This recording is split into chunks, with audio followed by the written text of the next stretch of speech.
You're listening to A Love Story, the podcast. Today we have Christine Blosdale. If you've tuned in to the Happy Soul podcast, you know that we just had Christine on the Happy Soul podcast, speaking about how she empowers women to run their businesses to be more successful, how to expand, how to grow, what that next step might be for you. Her famous quote is, "Remember, if you're not seen and heard, you're not hired." If you missed that episode, we encourage you to go back and check it out. Today, though, we are here to speak about Christine's love story, the beautiful story about how Christine met her wife. It is one that you don't hear very often. They met online from across the world, not really realizing how far apart they were when they first connected.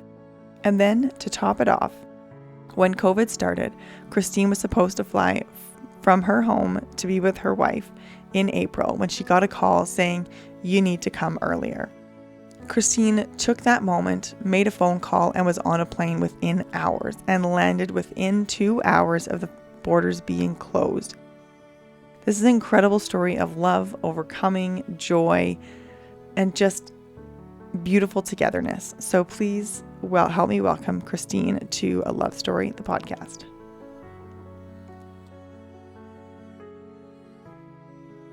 So excited to have you back again, Christine. I am like... Me too. I love that it's so close together, too. I feel like it was just like 2 weeks ago we chatted, and I've been listening, editing your other episode, and now here we are for recording another story for the Love Story podcast.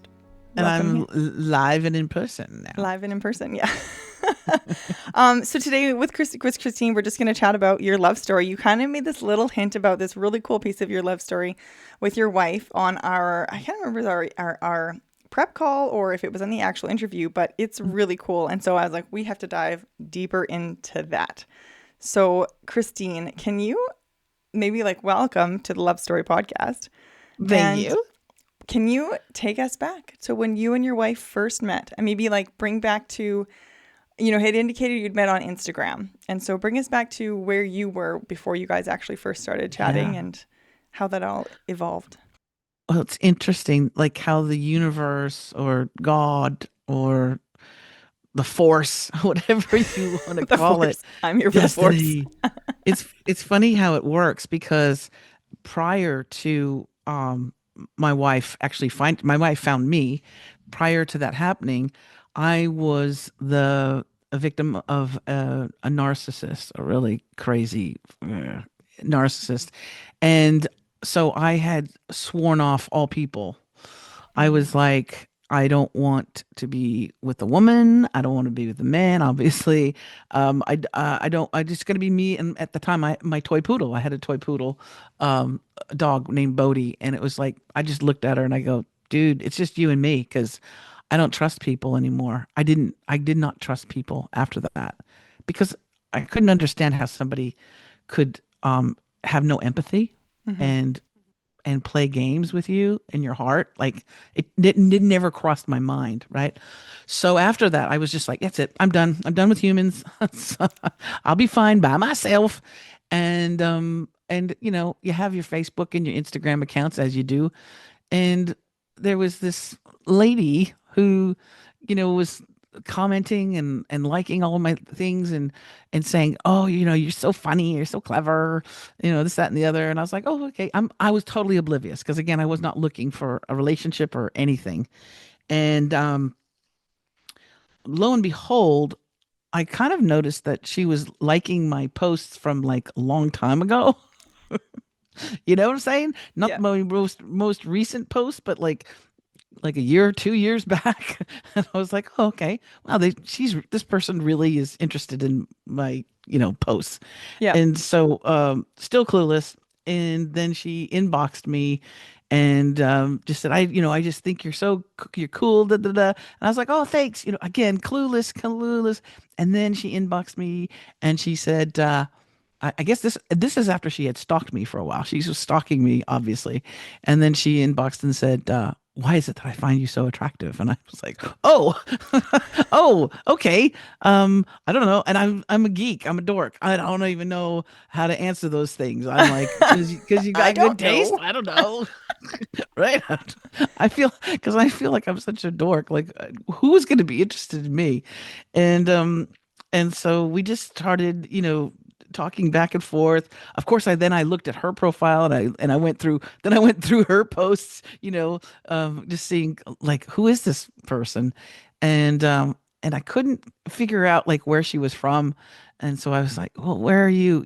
Where are you from? And she sent me a picture, and the picture was like of this beautiful beach, and I'm thinking, oh, is she in Florida or Hawaii? I was thinking, oh, how great, she's going to be from Hawaii. This is my Hawaiian contact. And she goes, no, I'm from Australia. And I was like, what? Are you kidding me? 7,000 miles away. And we just got along so wonderfully. And we were communicating. We really were just we were on the video calls and stuff like that for 6 months, back and forth, back and forth, back and forth. And I really did. I felt like, wow, I think I met my human. Unfortunately, she's 7,000 miles away, but this is the human. And I was in my what, late 50s, early 50s, mid 50s when we met. Okay. And so I was like, wow, what do I do? And after 6 months of falling in love, but very long distance, we decided to meet kind of midway, and that was Maui. That was going to the Well, she got you to islands. Hawaii, so So yes, she did. Yeah. So we spent 10 days there. I plunked out like some heavy cash for the luxury place to stay, as you ooh, do. Um and we had 10 days together, and it was just like, that's it. You're it. Tag, you're it. We both felt the same way, that we were really meant for each other. And so that began my very long distance relationship, going back and forth from Los Angeles to Australia several times, and she came to America as well a couple times. But that was back and forth, back and forth, back and forth, a and then lot. yeah, we finally Yeah. got married, and we got married in California, of all places. Oh, cool. Do you remember how long it was from like approximately, obviously, when you first started noticing her liking all the stuff on your account from the time till she messaged you being like, I think you're really cute. Yeah, I know. It didn't even register. Like, because because when you're not looking for it, people can like a lot of your things. You just think somebody's on a tear, they're like, Yeah, okay, yeah. they're on your page. And even the comments, I couldn't read between the lines, because I was literally like completely off of human beings. Yeah. I just didn't trust them after that. And so it was interesting, because it was a definite challenge that was put in front of me. It's like, here is everything that, like, if you wrote your wish list to God and you said, I want this and this person needs to have this and this. It was like a checklist, and it was just weird. It was too weird. I didn't trust it. I'm Yeah. like, who sent you? Yeah. Who sent you to ruin me, Yeah. right? Yeah. And how dare you be everything that I'm asking for? Yes, exactly. Like what's wrong here? Okay, so you finally started video calling. Do you remember what that first video call was like? Like Oh, I was was it so nervous. I was so nervous, because I mean, I think she's just the most beautiful, woman next to my mom. My mom is like the most beautiful woman in the world. And then it's my wife. And it's just because my mom, like, she just holds a special place in my heart. Um, but with Tracy, I was like, yeah, I was really nervous. And again, I'm a dork. I don't I don't I didn't even really know what to say. But also, there was a big time zone difference. So, mm, in the beginning, it'd be like she'd come home, and she had two kids from a previous marriage, right? So, okay. she'd come home from work and then have to make them dinner. And so by that point, it was, like 1 o'clock in the morning, my time sometimes. So there was a lot of times I would stay up very, very late. I would stay up all night, and just to talk to her, Aw. and then maybe even fall asleep. We were on WhatsApp, and many nights I fell asleep with, me being on the camera, like a baby monitor with me. And she's like, the kids and I are in the kitchen. We're having dinner and we can hear you snoring. I said, yeah, that's me. But It's we 3 just a.m. wanted here, to okay? have that connection, and so that when I woke up, I could see she was asleep. It was our time zones were just too Yeah. so crazy. Yeah. That's so But beautiful. now we're in the same time zone. We live together in Australia, so we don't have to be on the WhatsApps. Yeah, yeah. Can you pinpoint maybe, I don't know if it was on your trip to Maui or if it was in conversations or like the things that it was that stuck out to you that you were like, you are my person. Like, do you remember the first thing you noticed that would made you be like, I need to pay more attention to this? Or you? Well, you know, in other than like there's just immediate physical attraction, right? That I thought she was stunning. Um, it was her sense of humor that really, I mean, to me, that's the most attractive quality is someone who's funny, right? Um, I have dated many, many times, when I was younger, and they could be absolutely knocked dead, gorgeous, but if they're not funny, if they don't have that really um fun personality, then it's like boring and it's Yeah. like, oh, it's work. Yeah. Um, I'm not, there's nothing to hold me. There's nothing to interest to hold me. So that was the thing that really, I think attracted me. Plus she had that awesome Aussie accent. Yeah. When I was younger, I watched Grease like 50 times when I was a kid. Grease was the movie.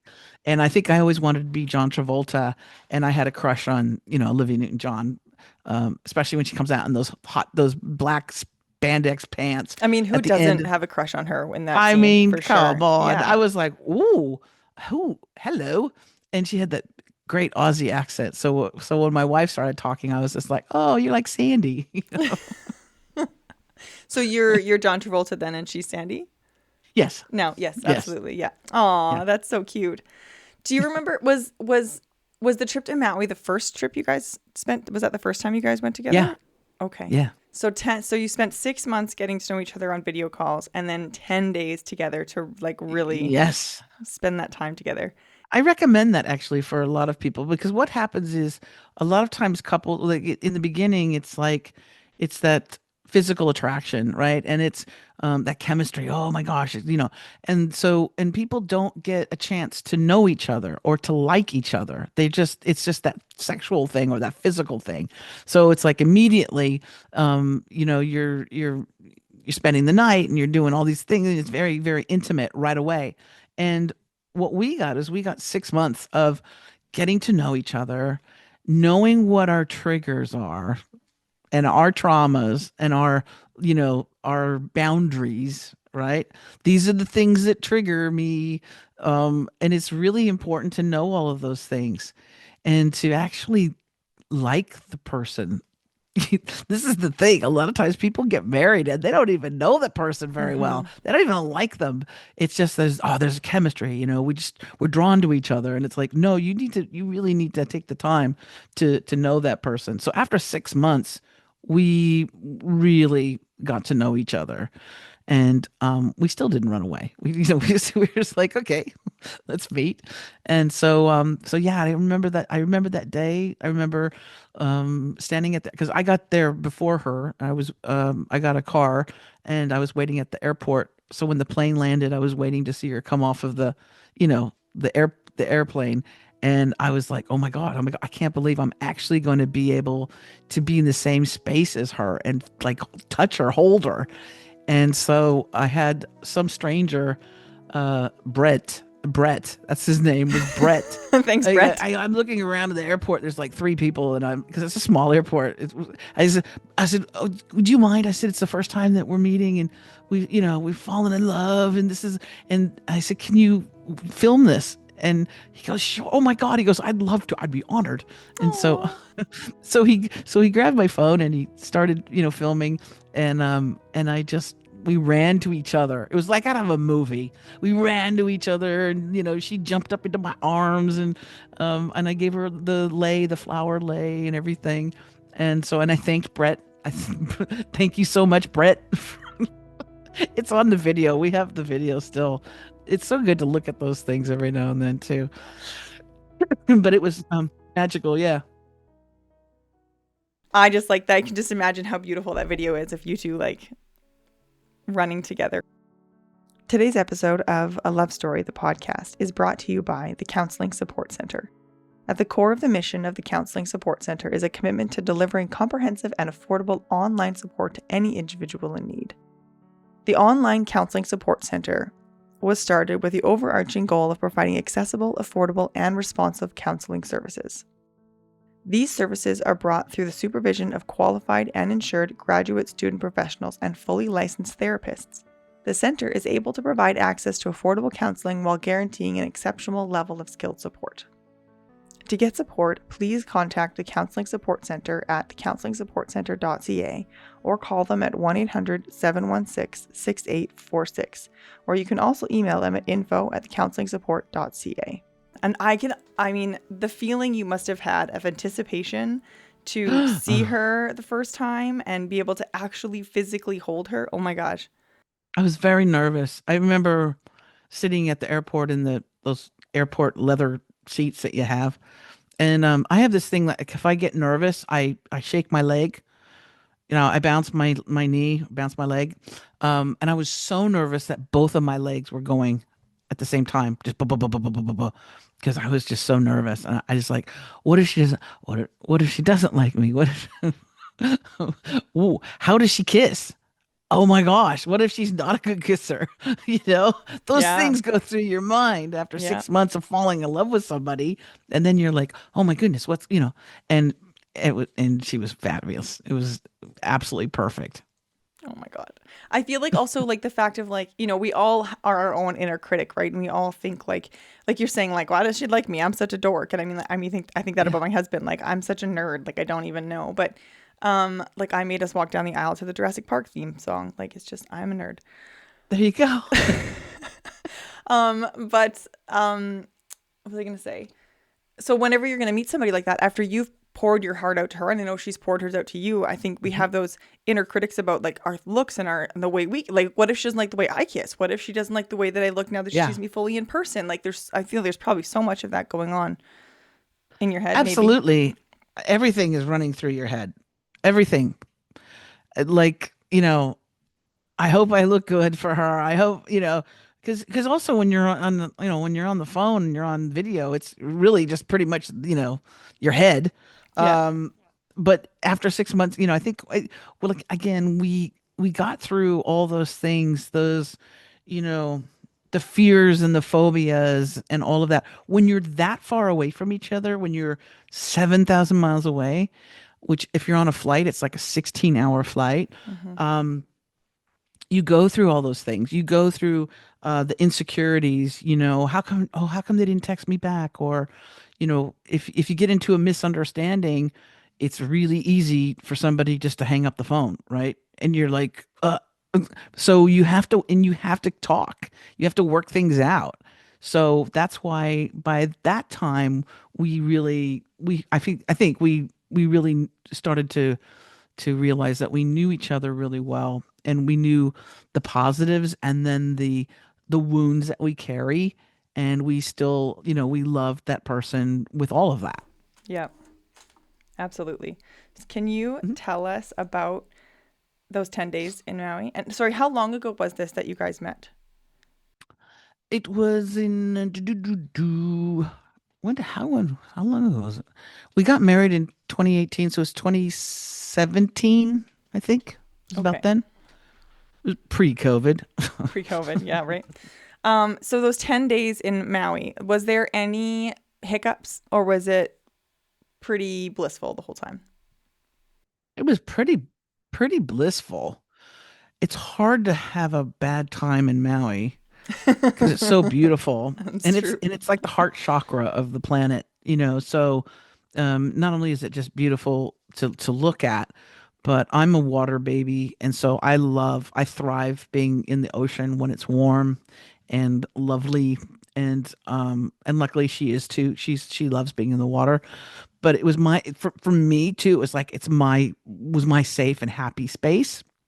So it was just something where I even woke up even more and I felt more alive there than where I was in Los Angeles, right? Hmm. Just because of the beauty of it all. Yeah. Um, but yeah, I think we had probably a couple little, you know, when you're someone who's been through a lot of different relationships, and she was through a previous marriage, and all the stuff that goes with that. um I think you carry, sometimes you'll carry that, whatever your experience is that you've had with other people, you carry that into your next relationship, or right, or your current relationship. And it's sad because it's not fair to that person, but it's also, it's it's something because that's what they're used to. And also, a lot of times I think it's our way of preparing ourselves for the worst case scenario, right? Hmm. And so we sometimes carry that over to that person. Well, these people before, this person before you, cheated on me, so I know you're going to cheat on me. Those type of things. Hmm. But I think that we, luckily, we had the ability to communicate really well. And I think the hardest thing was, as the days were going and we knew we'd have to, get on separate planes, and she'd be going to back to Australia and I'd be going back to California. That was hard. Yeah. Like the last 2 days were hard because it was Yeah. like we didn't want to leave each other, you know? Yeah. Do you remember the first time you guys said I love you? I mean, I don't remember the day, but I remember it was one of those things where we both said it at the same time, if that makes sense, where we were both, and it was just out of sheer admiration for each other, and just like, I just think you're the coolest person in the world. Like, how is it that you exist? Because again, I wrote that list to God, and that list had all these things, and how is it possible that you could be all of those things? And I think it was around the same time. I think we said it at the same time, but I can't remember the exact space. Maybe she would know. I'll Yeah, have to no, ask that's her when fair. she comes home. I just wondered because I feel like you were saying, like you have all these insecurities before you meet the person the first time. I think all of us are nervous to say I love you for the first time, and so having that distance on top of, and then expressing that piece, that heartfelt I love you from that distance, I feel like there's an extra layer of like, um, I don't know the right word here, but like hesitation to say it, not because you don't want to say it, but I maybe think in the even like, beginning, yeah. Sorry, go yeah, ahead. in the beginning there was a lot of question marks, because even though we knew we were very much attracted to each other, and we knew that after all that time that we were, right for each other, there was the big question mark of like, how is this gonna work out? You can't, obviously you can't have a long distance relationship like that um, go anywhere for too long. And so we had talked about, of course, we talked about. Um, I knew she wouldn't be able to move to California because she's got two kids. They were young at the time, and we wouldn't want to pull them out of Australia. Um, and so it was obvious that I needed to to be there. And in order for me to be there, also at the time when we got married in America, but in Australia it wasn't legal yet. Same-sex marriage wasn't Oh, legal yet. And so we were isn't like, that okay, wild? I know. Sorry, it's a whole There other was a big topic. question mark. There was always a big question mark about how do we make this work. And then luckily they did pass same-sex marriage here in Australia um, shortly after we got married, thankfully. And then I was able to apply for the visa, and that's a whole, that's a fun thing. And what was weird is that I was very nervous if they would approve me, because remember, same-sex marriage had just passed here.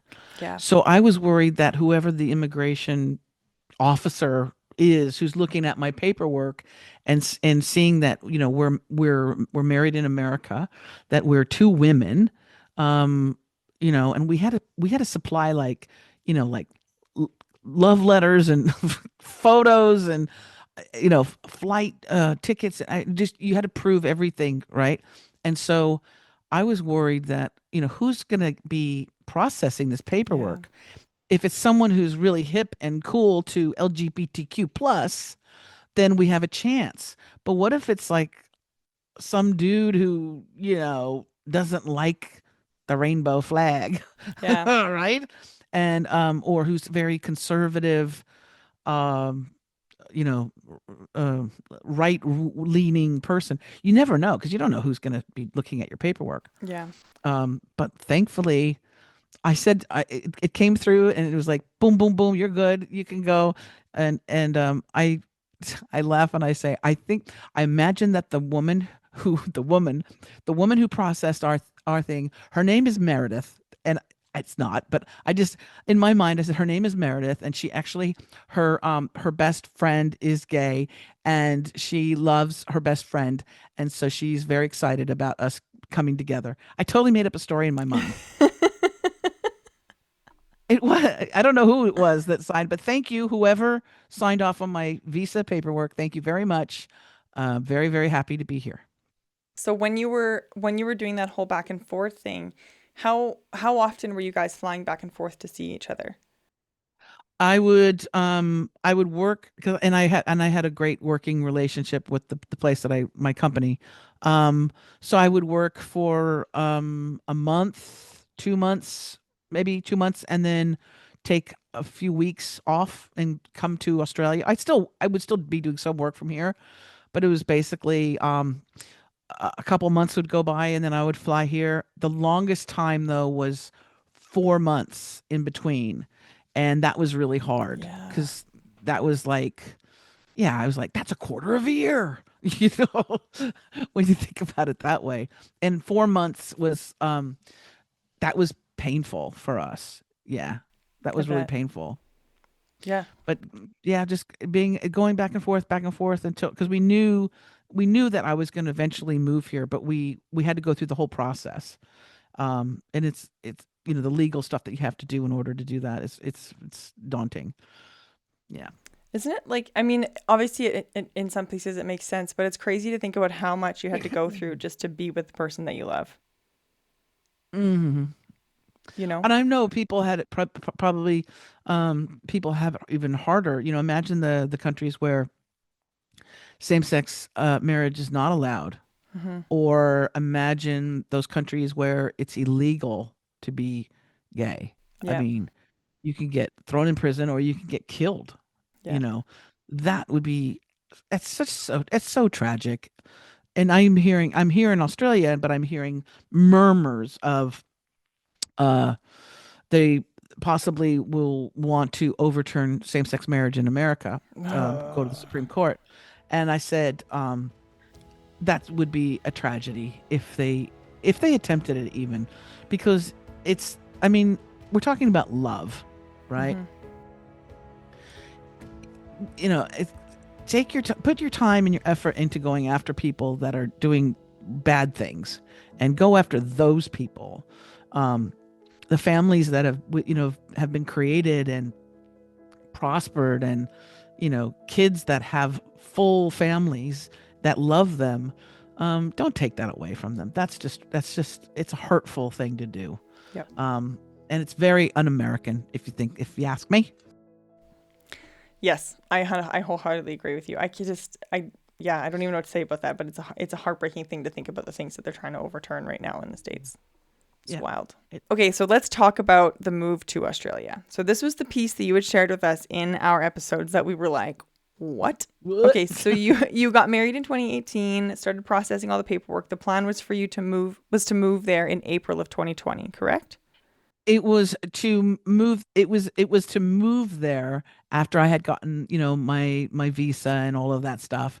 And I had gotten the temporary visa, but before I could do the full move, we were waiting to process the permanent visa, Okay. which is a process. I forget how long it takes, but it was a process. And so in the meantime, I was going back and forth, and I was supposed to fly April 2020. And then basically my wife called me up and said, "I think you need to bump up your flight." And I was like, "What do you mean?" I'm planning on being there in April, and for like a month too. And she said, no, this COVID thing, I think it's going to be bad. And I was like, yeah, it's just the flu. It's not a big deal, you know. Don't watch the news. It's not that scary. It's going to be over. And she's Yeah. like, no, you need to listen to me. She's my intuition is telling me you need to bump up your flight. And I said, oh, it's so much work. You have no idea, because I had people staying at the house. You know, I had everybody working around my schedule to to stay at the house and to take care of things. And so I said, okay, let me look at my flight. Let me just see what I can do. And then I went on the computer and I went to pull up my flight, and it was gone. It it was like as if I never booked it. It was nowhere to be found. Did And it I just say called. like flight doesn't exist, or like what did it say online? It was like a blank page. It was like I put in my, your booking information thing, and you hit enter, and you're expecting to see your flight leaves on this date, and this is when you're going to return. And it just said, sorry, this page cannot be reached, or something like that. Yeah. Weird. And I was like, oh, you're kidding me. Because I paid good money for that. And where is it? And so I called the partner airline, which was, I think, Delta at the time. And I called them and I said, "Where's my flight? It's gone, and I need to maybe move it up." And the lady on the other end, she was like, and she could tell she was stressed Yeah. because I guess everybody had been calling. And she said, "Mm-mm, "There's no flights happening in April." And I was like, "What?"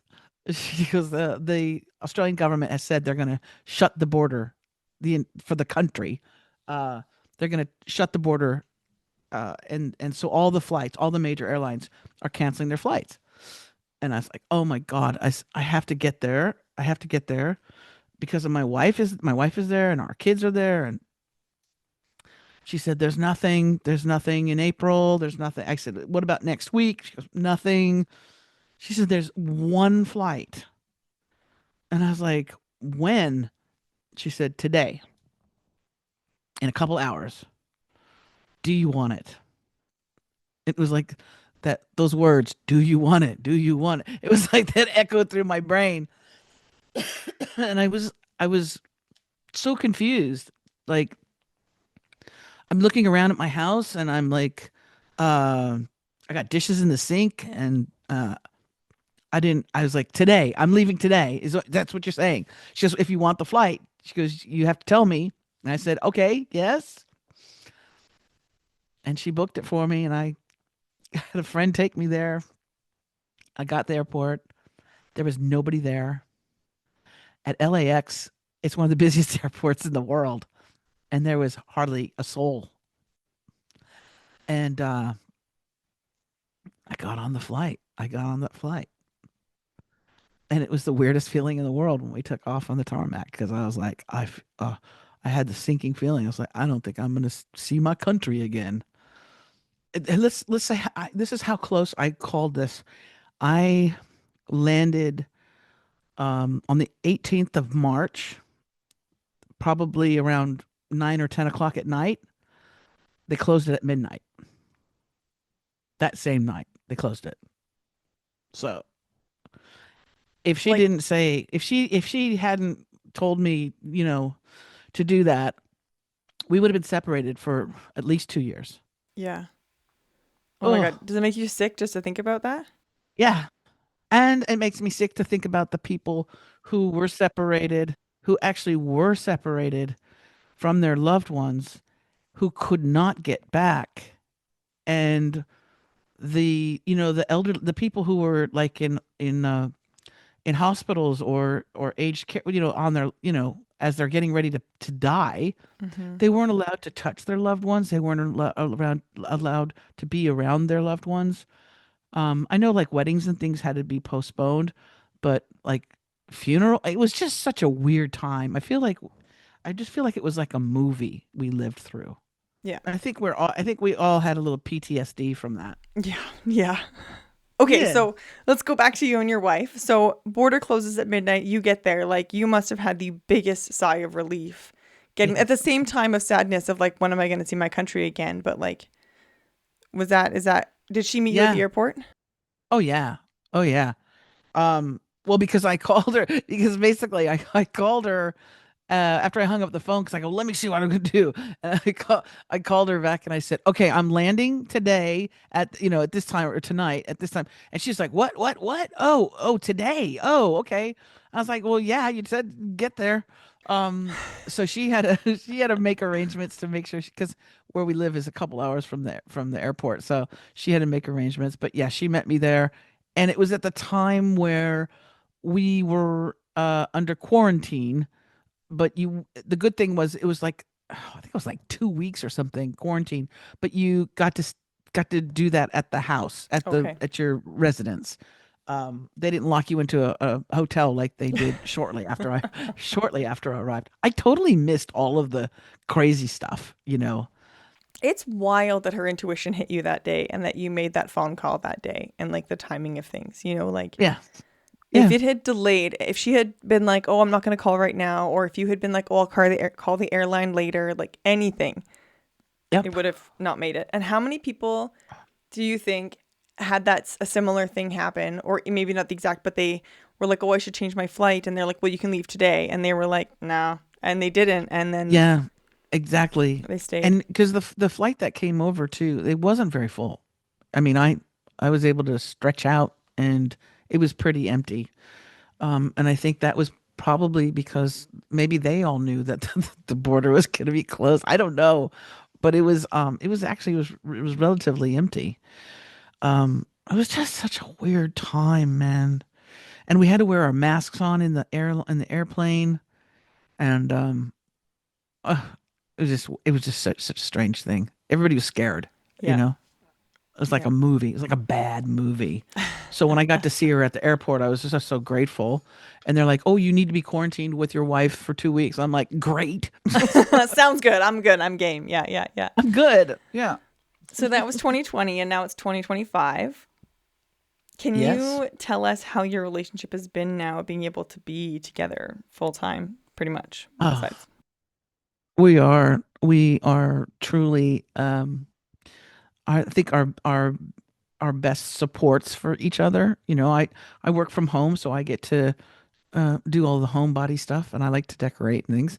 So I'm doing a lot of that, and she's a real estate agent, so the poor dear works her little tushy off. She's so busy. So we have this really wonderful symbiotic relationship where nobody feels that the other person is doing too much or too little. We just do whatever needs to be done, right? Yeah. And both of our kids are old enough now that they actually have recently moved out of the house. Oh, So they're, young adults spreading their wings. And so we have the house to ourselves. And then we decided to get a puppy. And so now we have a puppy, and now we don't sleep a whole lot because of the brand new puppy. But we're able to to share in a cool new thing with our baby, with a little puppy. the house was just too quiet. Hey, had to get a puppy. Yeah, it was just too quiet. So Yeah, it was just too quiet. what would you say that you two do that together that is really helps you stay in love? Mm. I think it goes back to that sense of humor, you know. I I just enjoy spending time with her because I don't get that much time with her because of her schedule. So when we do, that's why Sundays are sacred to me. Like I don't book anything. I make sure that my Sunday is available to her because that's really her only day off. So I think when we have that time and that moment to actually just relax and have fun, for me, making sure that she is actually not having to worry about work, but actually getting to enjoy, getting to rest and relax and have fun. That's the biggest joy I have. And when we can, we do like to go back to Maui. We went back to Maui for my birthday, and we spent we were there for about 10 days again, and it was wonderful. It was so beautiful. Oh, we will always go back there if we can. If it's available to us, we Yeah, will yeah. come back to. Would you say that she is your best friend? Yeah, absolutely. And I trust her. I trust her with my life. I trust her with my finances. I trust her with everything, which is really a beautiful thing when you have somebody that you just, you know, you know, when it comes to cooking, I'm the cook. So I don't trust her with a recipe. Trust her with her life, not with a recipe. It's Yes, fine. exactly. Exactly. It's fair. Exactly. Fair. I want to ask, and I don't know, how do I word this? It doesn't have to be your favorite, but when you think of a fond memory of you and Tracy, what is the first one that comes to mind that like just makes your heart melt? Oh, I would say, you know what, our wedding day was I produced our wedding and I produced a damn great wedding. No, it was it was just perfect. Like every single aspect of it was perfect. You know, she looked perfect. I looked perfect. Music was perfect. Our guests were perfect. Everything was just, it went off without a hitch. And it was just, the full day was just so glorious. And even when there's something that would go wrong, you know, like after we did our vows, and before the reception, we had it all at the same place. Uh, so right after the vows, so in the beginning of the wedding ceremony, um, she um she gets she gets somebody comes over and gives her a hug, and when they give her a hug, they have a glass of red wine. Uh, and when they give her a hug, they spill the red wine all the way down her wedding gown in the back. And I thought, I was like, oh, I was upset about it. And I was thinking she's gonna lose it. It's her wedding day, and on her wedding dress is trashed now. It looks like blood down the back. And I was like, "Are you okay?" And she was like, "Yeah." She's like, "You know what? Things happen." I was like, "What?" It's like, this is the reason why I married you. Yes, Right? yes, yes, I was like, absolutely. if you can be like that, oh my God, you're just perfect. Okay. Yeah. Do you remember your thoughts when you walked down the aisle and saw her for the first time, or whether you guys did it at first look or what you did? Do you remember that at all? Yeah. Well, we had seen, well, because we had seen each other, before. But the particular dress that she had was, it wasn't your typical wedding gown type thing. It was kind of sexy. Uh, it was beautiful. And it was like a dusty rose, light rose kind of color, pinky salmon, I guess. I'm horrible with colors, so I don't know. But in the back, it was very low cut in the back, right?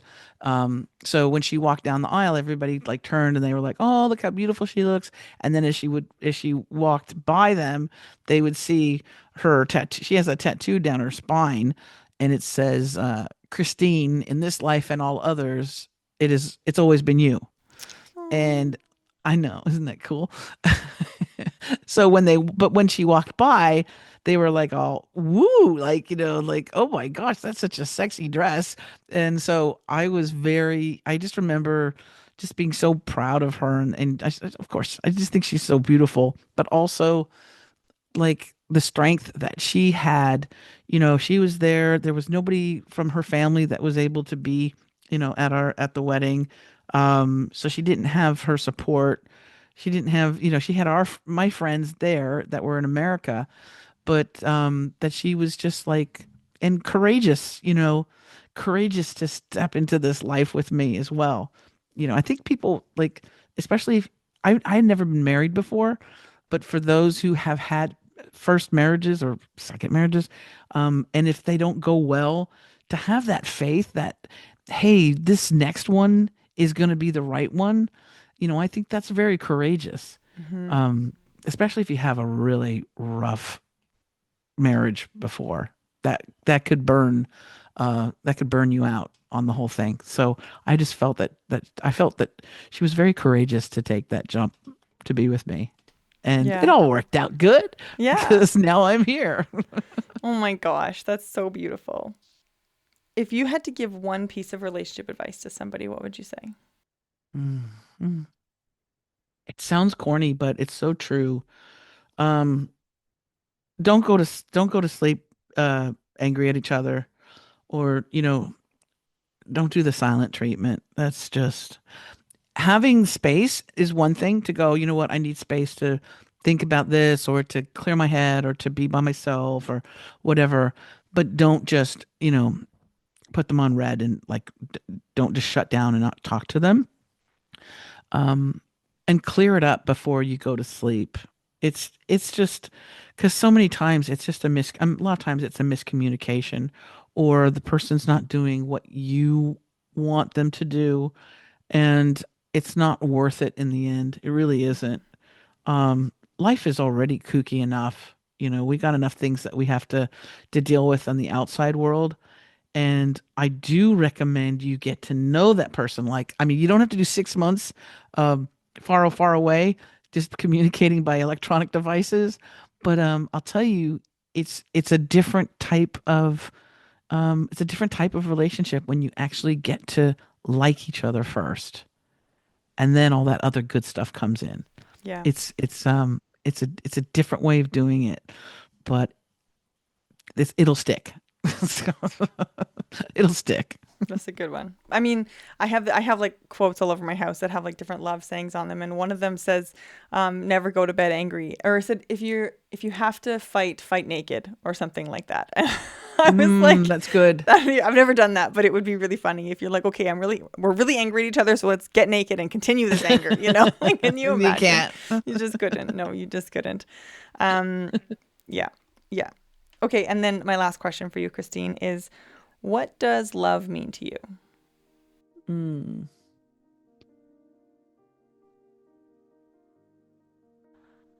You know, love is not having to win, not having to be right, uh not having to be first. Love is having the person that you're with, allowing them to be first, allowing, just like, your husband now, when he said, "Are you okay?" That was his first concern, Mm, right? Wasn't about his truck, wasn't even about himself. It was, "Are you okay?" mm-hmm, And I think that is really the definition, is that when all you care about is that person, their well-being. And so that then there's no reason to win at an argument. It doesn't matter. And nobody really wins mm-hmm. anyway, right? So I think that just making sure that that other person also feels heard and appreciated, I think that's so important. Tell each other that. Tell each other how much you appreciate that person. Even though you think, oh, they know. No, they maybe they don't know. They just need to be reminded, And even if right? they do know, there's no harm in telling them again. Exactly. Yeah. And I think, Exactly. like you're saying, like, I think when you say like you don't have to be right on all these things, I wholeheartedly agree with you. And I think we can get in emotional situations where we're like trying to be right, and the way to fix that is sometimes you can't catch your emotions in that moment. It happens, but coming back once you've calmed and been like, sorry, you know what I mean? Like, this is Yeah. my bad. It really doesn't matter. I see what I did wrong. Here's where I was hurt. Do you know what I mean? Sorry, I fought with you. It doesn't have to be that you're perfect and you never get heated or you never have these things. It's just recognize that it actually doesn't matter. It doesn't. Yeah. It doesn't. And when you see when you see relationships break down, and you see, um, even in certain relationships, even like violence that happens, it's because someone feels that they need to win, Mm-hmm. and Yeah. nobody wins, and that's like a domination thing. Yeah. And so, if that's what love is to me, is that you don't need to win. I love it. I love it. Oh my gosh. I remember seeing this picture one time. I was like a teenager, and it was a couple, like an old couple sitting on a bench, and it's pouring rain. And they both have grumpy faces on. They're clearly mad at each other. And the man's sitting as far off the edge of the bench as possible, but he's holding the umbrella over his wife. So he's protecting Yeah. her from the rain. And it was like, this is love. And I was like, Yep. 100%. No matter how much you're mad at that person for whatever stupid thing it is, you still want the best for them beyond yourself. I'm like, Yeah. it's such a Yeah. beautiful picture. I'm like, yes, That is yes, a that is perfect it. picture. Yeah, yeah, it's so good. Oh my gosh, thank you so much for sharing your love story with us, Thank you, Christine. darling. Thank you And so much. and we're so excited for it to continue to be beautiful. Thank you. Thank you. I think that's something that like part of my piece of wanting to do this is like a lot of us can be really happy and we forget to take those moments to go back and remember why we fell in love and the things that were important to us then, and are they still important to you now, and how do you see them in your spouse now? Thank you for listening to A Love Story, the podcast.